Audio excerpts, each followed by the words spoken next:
Meghan Markle conjures up double take from Queen, white on wedding day a surprise. The Queen had no idea that Meghan Markle would break with tradition and wear white at her second wedding. Queen Elizabeth was perplexed with Meghan Markle's choice of wedding dress color, but as critics ask, what color was she supposed to wear? It's the year 2018 and things are a lot different when it comes to proper attire these days. While Queen Elizabeth is going by some of the older traditions a bride used to follow, Meghan's white wedding gown didn't seem to raise too many eyebrows with the rest of the population. With that said, the Queen was not totally alone in her thinking. There was once a time people wouldn't wear white after Labor Day, but now white is popular all year round. Times are changing, and while Queen Elizabeth has shown some great strides in accepting modern-day tendencies, it looks like this one took her off guard. Meghan's white wedding dress did conjure up questions from the Queen, according to Cosmopolitan. It's funny how the Queen was fine with Prince Harry and Meghan Markle cohabitating before their wedding, yet a white wedding dress shocked the Queen up a bit.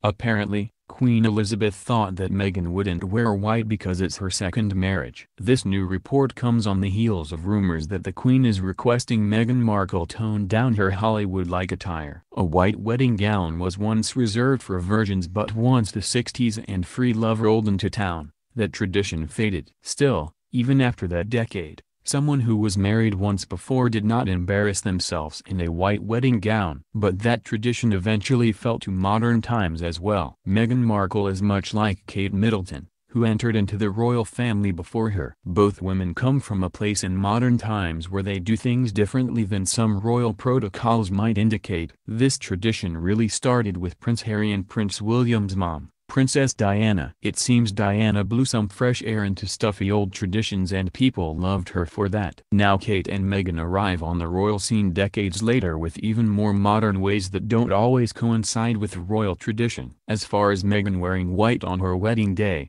this was debated in news reports online in the months leading up to her wedding. Fashionizers.com discussed Meghan possibly wearing white a few weeks before their May wedding. They didn't seem to think that she would. It looks like Queen Elizabeth was not the only one who expected Meghan to wear anything but white. Fashionizers.com writes, royal watchers may be surprised this time as Meghan might not wear white. She was previously married and divorced, and it is customary in both the United States and in the United Kingdom that a bride who is marrying for a second time not wear white. Instead, Meghan may choose a champagne or off-white dress. It looks like Meghan not only surprised the Queen but some fashion experts as well by donning a crisp white wedding gown to marry Prince Harry.